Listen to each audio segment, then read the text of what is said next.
Hold up. That innocent pat on your dog's head might not be as welcome as you think. I'm going to share something that might completely change how you interact with your four-legged best friend. Did you know that many dogs actually dislike being petted on the head? That's right. That go-to move you've been using all these years might actually be stressing out your pup. But don't worry.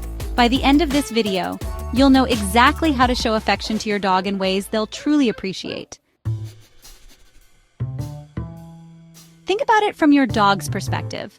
Imagine you're relaxing at home, and suddenly, a giant hand comes down from above and pats you on top of your head. For many dogs, especially those who aren't completely comfortable with humans, this can be startling or even threatening. Many dogs will show subtle stress signals when being petted on the head, signals that most owners completely miss. Let's look at some of these signs. Lip licking when not hungry, yawning when not tired, whale eye, showing the whites of their eyes, turning their head away, and stiffening up. If you've seen your dog do any of these things when you pet them, they might be trying to tell you something.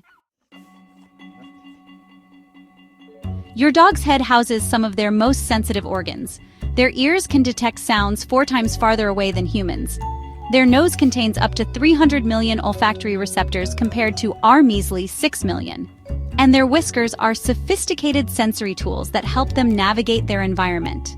When we pet a dog on the head, we're essentially overwhelming these sensory systems. It's like someone suddenly turning on a bright light when you're in a dark room or playing loud music right next to your ear. Now, this doesn't mean your dog hates all physical affection. Far from it. Dogs are social animals who typically love touch, just not always on the head, and definitely not from strangers. This is especially important to remember with dogs you've just met. So where do dogs like to be petted? Let me show you some much better alternatives that most dogs absolutely love. Chest scratches.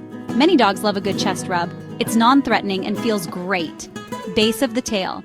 This spot is hard for dogs to reach themselves, and many dogs love being scratched here.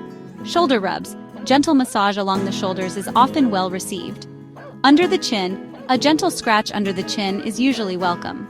Notice how I approach from the side or below rather than from above, and I'm watching for signs that the dog is enjoying it. A relaxed posture, leaning into the touch, or maybe even that adorable leg kick.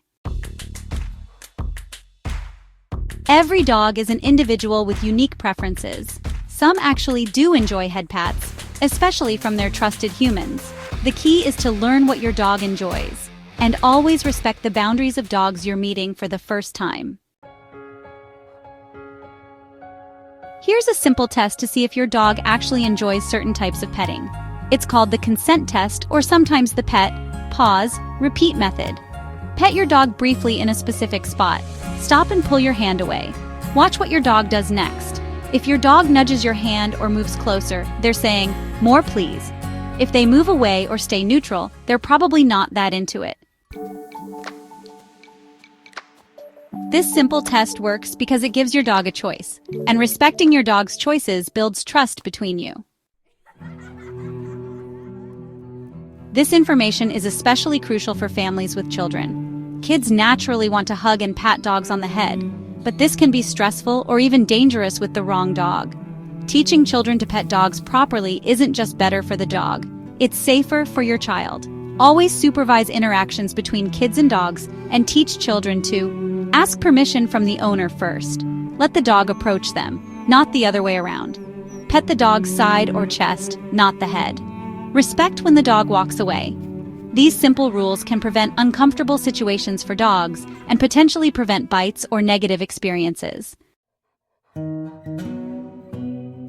When meeting a new dog, resist the urge to immediately reach for their head. Instead, ask the owner for permission. Turn slightly sideways, as this is a less threatening posture. Let the dog approach you and offer your closed hand for sniffing. If they seem comfortable, try a gentle chest or shoulder pet. Pay attention to their body language throughout. Remember, not every dog wants to be petted by strangers, and that's completely okay. Respecting a dog's space is one of the kindest things you can do. Understanding how your dog likes to receive affection strengthens your bond and shows respect for them as a unique individual with preferences and boundaries. So next time you go to pet your dog, think twice before automatically patting them on the head. Try these alternative spots we've discussed, use the consent test, and pay attention to what your dog is telling you with their body language. Your dog will thank you for speaking their language. If you found this helpful, please like and subscribe for more tips on strengthening your relationship with your dog. And share in the comments. Where does your dog love to be petted?